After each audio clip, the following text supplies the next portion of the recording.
शर्मा जी, आप सुन रहे हैं, मैं चाहता हूं पहले तो ये बताइए, ये बड़ा इल्जाम आपके सर पर है कि बीजेपी दंगा कराती है और फिर सत्ता में आती है। बीजेपी का काम दंगा कराना है। गुजरात से लेके महाराष्ट्र से लेके तमाम एग्जाम्पल दिए अभी किरणमय नंदा साहब ने।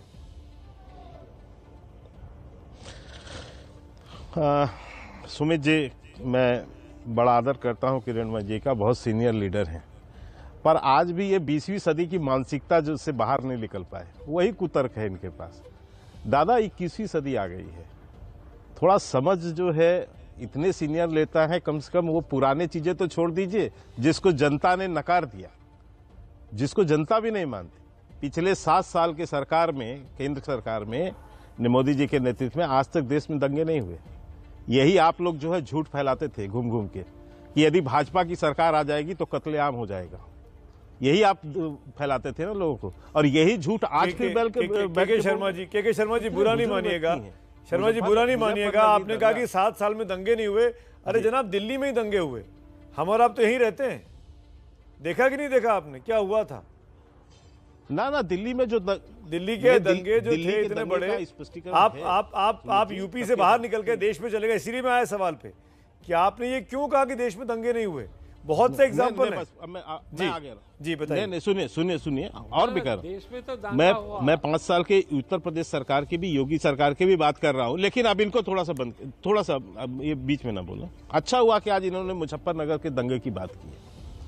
मुजफ्फरनगर के दंगे क्या थे सुमित जी? कौन था उस समय? यदि उस समय तो आप भी काफी सीनियर जर्नलिस्ट रहे, कोई डिबेट किया आपने मुजफ्फरनगर दंगे में? आजम खान जी का क्या रोल था उस समय?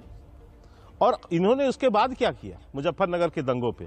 मुजफ्फरनगर के दंगों पे 12,000 युवाओं के ऊपर, जो पश्चिम उत्तर प्रदेश के किसानों के बेटे थे, फर्जी मुकदमे लादे इन्होंने।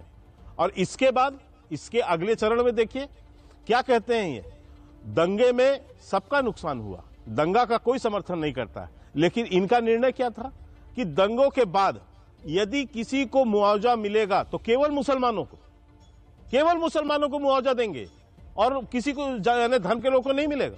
इसके लिए सुप्रीम कोर्ट ने फटकार लगाई।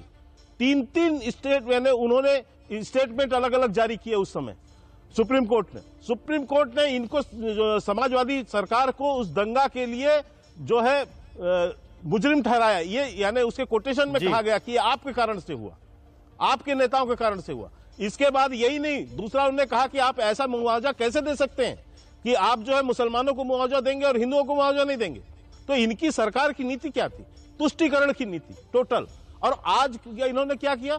उन्हीं जो गैंगस्टर, वही जो मोहर्रम पप्पू अली, उन्हीं जो उस मुजफ्फरनगर दंगे के आरोपी हैं, उन लोग को टिकट दे रहे हैं, उन्हीं लोग को आप फिर से वही चेहरा पेश कर रहे हैं। मुझे बहुत अच्छा आज आपने जो विषय इन्होंने छोड़ा है, चर्चा किया, पश्चिमी उत्तर प्रदेश का ये चुनाव है जो आज जिसका प्रचार संपन्न हुआ। मैं आज उनकी जनता से आपके माध्यम से एक अपील करना चाहता हूं।